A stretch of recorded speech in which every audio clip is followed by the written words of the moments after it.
Cincinnati Legacy Open 2 weekends ago, facing off against Charles Goodsell. And now look at this. How kind. Good to see his Let's hand. see what's up. Is that 5 cards? That is unfortunate for Charles. Looks like he's starting on 5, but Aether Vial definitely helps on mulligan quite a bit. But that Force of Will is kind of a re-mulligan. Yeah. Also true. If you get like Aether Vial into a Silver Gull Adept, you can pull out of it pretty quickly. So we saw an Island, Aether Vial, Force of Will, Lord of Atlantis, and Phantasmal Image? Is that the other card? Phantasmal Image. So Tannon just gets all the information, knowing his opponent's hand and now the top 3 cards of his deck. Looks like they're good enough to keep, and he will pass the turn. An Echoing Truth drawn for Charles. That's not the best card in these spots. That's kind of a card you want to draw later. Ooh, that's And with huge. that perfect information, even without the perfect information, dazing a turn 1 Aether Vial is usually a good play here. Yeah, that is a huge blowout. I'm surprised Charles didn't even fight over it. Force pitching Echoing Truth might have been a worthwhile line to consider, but Charles is going to maintain his cards, fight over something a little more threatening than a daze. Delver also not worth fighting over, and Tannon has his clock in line. A standstill for Charles. That would have gone really well with that Aether Vial, but with no second land or Aether Vial in play, it is not too pretty. I'm wondering here if Charles was on autopilot and just agreed to that counterspell going through. It does seem like with a land-light hand, Aether Vial is a card that you want to fight over. Agreed. So now we see the infamous Upkeep Brainstorm. This is one of the flavors of Brainstorm that I'm not a big fan of, but it's going to get to flip the Delver of Secrets. It does flip the Delver 100% instead of the 50% or whatever the other chances are. You know, of a random card flipping it. And I suppose that one of the big draws to this play for Tannon right now is that he knows his opponent is missing land drops, so he wants to flip the Delver immediately and close out the game before Charles can draw out of it. Revealing a Stifle off of the Delver of Secrets upkeep trigger. Not too good in this matchup, mostly just a card to put back with Brainstorm or a blue card to pitch the Force of Will, or, as we see, an instant or sorcery to flip the Delver of Secrets. There's a lot of cards in Tannon's deck that actually match up very well against the Merfolk strategy. Merfolk strategy is basically almost all of your creatures are lords, and so your creatures grow, you know, exponentially as you play more of them. They all get better, but that's kind of soft to spot removal because not only does it take out one of the threats, but it weakens all of your other ones. And Tannon has Lightning Bolts and Dismembers, or just one Dismember, in addition to Grim Lavamancer as a one-of with a second in the board. So that's pretty good against the Merfolk deck. And here we see another probe revealing Merfolk of the Pearl Trident, Lord of Atlantis, Standstill, Echoing Truth, Force, Image. Master of the Pearl Trident.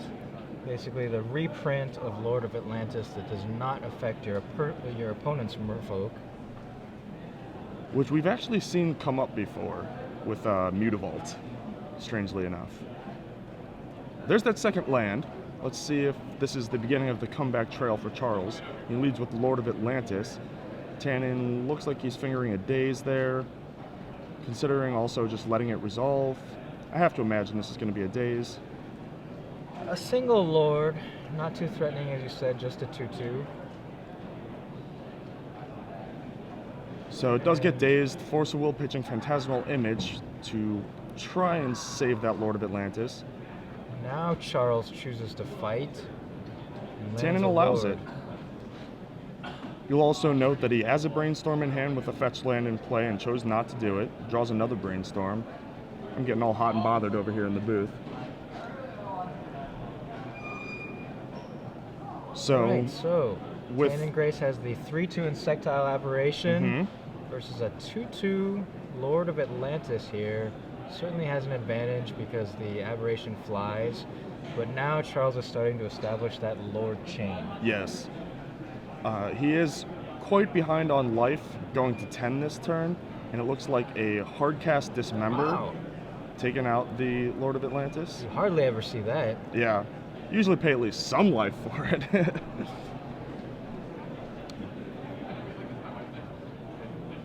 Here's the next Lord, the Master of the Pearl Trident. It's So again, just 2/2s right yeah, now. it's Grizzly Bear deck at this point when you have them coming in one by one like that. That's why the Aether Vial is so good, is because it lets you double up and start pumping them right away. And there you go, the game plan, as you said, spot removal, take care of those lords one at a time before they become a big problem. Yeah, Continue to get in with the 3/2 flyer. This is pretty much exactly how Tannon's deck is designed to work, and the fact that Charles mulliganed to 5 and missed that second land drop did not hurt either. Looks like Brainstorm in response to a Lord. Just gonna take a look, get some more information. And he does hit a Daze off of it, so yet another Daze. Successfully countering a spell. Daze is very good against mana-screwed opponents, I've noticed that. Tell us more. This is the professional analysis you come to me for. Okay, Jeff Goldblum takes another 3 points from Charles Goodsell's life total. Yeah, certainly Charles has been stuck on 1 and then 2 lands for quite some time, and has had 3 spells countered by Daze. And again, he taps out if there's a 4th Daze somewhere. There's a 4th Daze in his deck, but I don't think he has it in hand. The Marrow Regery also does not quite At this point, it trade doesn't off even with matter. Yeah, it doesn't do anything. If it were, say, that Phantasmal Image that was pitched to the Force of Will, you can actually image the Insectile Apparition and try and trade. Force Tannon to have either another threat or removal spell for the blocker. Marrow Regery just kind of sits there. I would be pretty surprised if Tannon bothered to respond or, trying to fight over this at all. Well, it looks like he's going to crack his fetch land. We may see him brainstorm and take a look at a new 3 top cards of his library. Playing it very safe here. Yep. And that's what you want to do when you're ahead. Just be a little conservative is fine, as long as you're making sure that you can close the door and not let your opponent out from under the rock. You just mix some metaphors there. Close the door and not let him out from under the rock. Yeah, it's like Patrick Star, What kind of door is this rock? What kind of a rock has a door? There's a Ponder into Grim Lavamancer. I'm not even sure that I would show him the Lavamancer here. But yeah, it doesn't really matter. Like, it's just the nail in the coffin. It's almost certainly game. But yep, there we go. Charles Goodsell scoops him up, and Tannon takes game 1. Takes game 1. Charles did mulligan there. Yes, mulligan to 5 and miss land drops. And I chose have to not to fight over the Aether Vial on turn 1. That was the big decision of the game. He could have forced the Daze, tried to get the Vial in there. It's possible that Tannon could have forced back or something, but like, if that Aether Vial was in there and Charles was able to deploy his threats at a much faster clip, it's possible he could have outpaced the removal spells and started getting that sort of snowbally effect that the Lords have. Yeah, and could have deployed some threats through the Dazes as well. Yes, Some of the Lords were removed, a Dismember and a Lightning Bolt, but at least one of them was countered. Yeah, there was definitely a couple of Dazes hitting creatures there that the Aether Vial, in addition to being a pseudo ramp spell and giving them pseudo flash, it also makes them uncounterable because it puts them directly into play. So, looking at the sideboard, it looks like it gets even uglier for Charles Goodsell, as Tannon Grace has some more removal spells, in addition to a one of Bonfire of the Damned, which is some pretty sick tech that I think Drew Levin played it first in his Young Pyromancer deck, but it's... And in Legacy, it really doesn't matter when you draw it, because you can put it back on top of your library with a Brainstorm. Yep, or you can ponder into it and leave it on top. There are a lot of cool things you can do. You can actually Brainstorm, if you ponder or Brainstorm into it on your turn, you can put it on top and then pass, and then Brainstorm into it on their turn and miracle it then. Oh my. Yeah, a lot of cool things you can do with that card. He actually has a split of 1 Electrickery, 1 Bonfire of the Damned, and that's the type of effect that Drew was looking for, but he was a little underwhelmed with Electrickery and was trying to think of, what are some one-sided Pyroclasm effects, because you don't want to kill your own Dark Confidants. And after a little consideration, he realized Bonfire of the Damned, the standard card, although not anymore, but at the time, the standard card fits right into this strategy. So he does have 1 Bonfire. He has a 2nd Grim Lavamancer, in addition to 2 Red Elemental Blasts, which are obviously insane against the mono blue Merfolk deck. So Baleful Strixes, maybe not so good, thanks to the Island Walk that many of the Lords grant the Merfolk creatures. Electrickery probably fine, but not great. It can kill a Phantasmal Image. It catches Curse Catchers and Silvergill Adepts. It's possible. You can also use Electrickery to team up with a Lavamancer to take down a 3/3 Lord, so that the Lavamancer can take out the other Lord. Right. Once you get 2 Lords on the board, they pump each other up. They're both 3/3s, and that can Get him out of mounting Lavamancer problem. range. Yeah. Okay, well, Charles Goodsell over here, he's got a card, Back to Basics, that the mono blue deck does have a few non-basic lands he could bring in here. Yeah, Back to Basics is usually pretty good against these 3-color decks. The Delver deck is a little more aggressively stanced, that, a 3-mana enchantment is not likely to be that great, both because you could either be so far behind that you're dead anyway, or you could be under enough pressure you can't take the turn off to play a 3-mana enchantment, or it could just be dazed or Red Elemental Blasted, and then you time walk yourself, You spent 3 mana for something that was killed by something that cost either 0 or 1. So probably not good here, but definitely an interesting card. And against a deck with Daze, the consideration is they can use their Dazes to reset their also true non-basic islands. If they only need a couple more mana for the rest of the game, then Daze can act as that land drop. We do have a couple Dismembers which are coming in. It's really important to be able to kill Dark Confidant and Grim Lavamancer. Young Pyromancer and Delver are also nice to kill, but you really can't let a Lavamancer or Bob live for too long.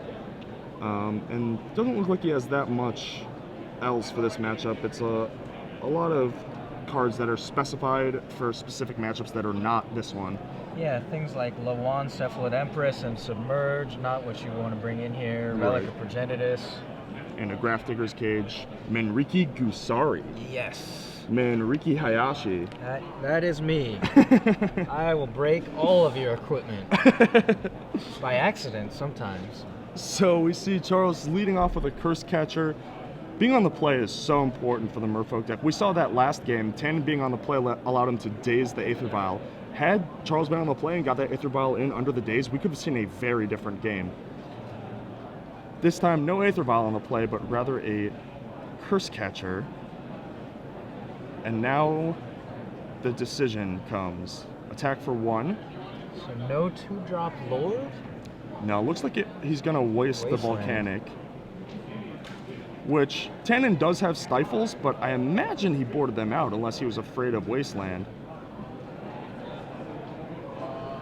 May also be thinking about a Brainstorm here in response to use that mana. Also possible. And see what's on top of his library. Chooses not to, just draws. I like it. He's fine with this. There's only a 1/1 on the board. So Tannon Grace in no hurry. Yeah, he's got a couple more lands. As you said, he has that Brainstorm, and he has a Force of Will. He's not under that much pressure. Just take the turn back. Don't risk Brainstorm locking yourself for no reason. Get full value out of it if you can. Looks like he has a Mutavault as his 3rd land, which it's actually, there are very few things that you can cast off of a blue and a colorless. It's like Standstill and Silvergill Adept. So And the Phantasmal Image, yeah, which is not great. yeah, copying Image the of Curse Catcher is not the strongest. So the double blue of the What? Master of the Pearl Trident and the Lord of Atlantis and Coral Helm Commander possibly coming into play here, holding Charles's offense down. And we do see, I caught a glimpse of it, a Back to Basics in Charles Goodsell's hand. So it feels like I guess he feels like it's a path to victory that he can use in this matchup. Although it's kind of not ironic, but a little unfortunate that he both had Wasteland, which you have to use as your tempo gainer as the aggro control deck, and a Mutavault as another land. Yes, those are 2 of his 8 non-basics in the deck, 4 of each, and then 12 islands. Tannon Grace with the Dark Confidant. Certainly a threatening card. Looks like this is going to be hard cast dazed. Tannon wants to fight over it, which does open the door for back to basics here. If Charles can draw a land, back to basics is live. Chooses not to use the Curse Catcher to fight back over it, but he does not draw the land he needs. I did see him draw an Echoing Truth. Not fantastic in this matchup, but what do you think about just Echoing Truthing the Dark Confidant here to keep him from drawing a card? Yeah, you might have to. Especially missing a land draw. I actually think that I would have liked to see Charles use his Curse Catcher to kill the Dark Confidant when they were having that counter war. I think leaving a Dark Confidant in play is too scary. Like, a Dark Confidant can actually outrun a back to basics, like, fairly easily. Give you just the lands. Drawing lands. Yeah, give you the lands to just make your land drops, and you don't need to actually cast that many more spells after that. So let's put the back to basics on the screen here for you guys, because it is a card that is not often seen, but non-basic lands do not untap during their controller's untap phases. A simple line of text, but so what you're quite saying powerful. by leaving the Dark Confidant out on the field, Tannon Grace could just draw enough non-basics to use them as one-shot. Yeah, as mana Lotus sources. Petals. Yeah. Use lands as Lotus Petals because all of Tannon's spells are so cheap and so uniquely, like, individually powerful that you don't actually need that many to win from a point of already having a active Dark Confidant in play. And now with the Wasteland from Tannon taking out the Mutavault, the shoe's on the other foot. Yeah, normally Merfolk is and Red Blast is not what Charles wanted to see either. Usually Merfolk is the deck that's trying to beat down and tie its opponent's mana up using Wastelands and Dazes to tax their resources, but Tannon's actually doing that to Charles this match, as Charles is just missing land drops and unable to get out from underneath what is a pretty daunting position. I mean, it may look a little innocuous, but Dark Confidant runs away with games so quickly. We have seen it reveal already a Daze and a Red Elemental Blast. Those are 2 fairly high impact spells right now. And hit for 4. Almost guaranteed to take out one of Charles's next plays. Yeah, it's hit for 4, drawn 2 cards, and it will still trade for another card. Like, at best, if Charles, draws, say, Dismember to kill the Dark Confidant, it still trades with that Dismember also, in addition to all the value it's produced. So Charles has been attacking back with the Curse Catcher, so trading 1 point of damage for 2, maybe thinking he can race with a little help from the Bob triggers. Yeah, I mean, Tannon lose life. That's likely his only way to win once he let that resolve. He's going to have to play a Lord to be able to sneak in his Curse Catcher with Island Walk, get in some extra damage, and hope that there's some extremely unfortunate Bob flips for Tannon. Here we see Silvergill Adept revealing Marrow Regery. It's a Lorwyn party. And that's going to get dazed. Once again, Daze is very good against mana-screwed opponents. Just a free hard counter. I will remember that in the future when I play Legacy. I'll sit down. You're welcome. I'll sit down and I'll say, "Excuse me, sir, are you mana-screwed this game?" So Tannon stacks his triggers to reveal to Delver and then Bob, which is what we call Dark Confidant, thanks to Bob Maher, the Invitational winner. And he reveals Ponder to both. So flips the Insectile Aberration, only takes 1 from his Dark Confidant, threatening to attack for 5. And whose invitational card is Delver of Secrets? Todd Anderson? Oh. I thought he was the Lord of Illusion. Oh yeah, At that's one right. point. Yeah. Silly me. Actually, Todd's more of a phantasmal bear. You target him and he's gone. I don't know. I think he's had a lot of staying power No, he has. over the past year and a half, 2 years. Okay, so Tannon Grace has attacked for 5 and is now casting Ponder, looking at 3 cards. Yet another Daze. Most likely to be another Hard counter, here. yeah. Looks like he's drawing a Delver of Secrets, and then next turn what he's going to do is reveal the land to the Dark Confidant and then reveal the Daze to the Delver. So Ponder doing all kinds of work, setting up multiple future upkeep triggers. Yes. Ponder pulls a lot of weight in these decks, and Charles attacks again with the Curse Catcher, the only chance he's got. so yeah, sure enough, he does exactly what I was saying. Reveal the lands and then reveal the instant or sorcery in the form of Daze.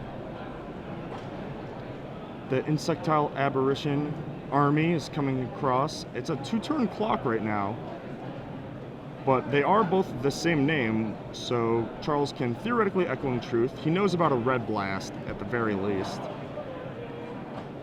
And Daze on top of the deck with a Brainstorm in hand, I think, is what we're seeing also. Hardcast Daze. Force. Getting rid of that, exiling the back to basics. Yeah, that Charles was kind of hoping would have an impact, but never got to the 3 lands he needed to cast it. Much too little, much too late. The back to basics when you're behind on board is not exactly optimal. A lot of the cards in this Merfolk deck rely on already being ahead on board, such as Standstill. So the fact that you're entering this late game or mid game already behind on board is very damning. Like it's very hard to come out from underneath that as a Merfolk player. You're building your deck with a bunch of assumptions that are all surrounded in assuming that you're already ahead on board by the time turn 4 and 5 roll around. 2. So Charles's only chance is, he doesn't even wait for the trigger. Let's say the only chance is a 6-drop, probably none in Tannon Grace's deck. And he reveals Emrakul, oh my god! It is, not Emrakul, but I've heard of Darksteel Colossus in Vintage being revealed to Bob. I remember back in the day when I played a lot of Eternal in the Midwest with Owen Turnwald. He designed this awesome deck with 3 Platinum Angels in it and Dark Confidant. So you're revealing like 7s to your Dark Confidant. He's like, no, it's okay that you're like almost dead because you play your Platinum Angel and then you can't die.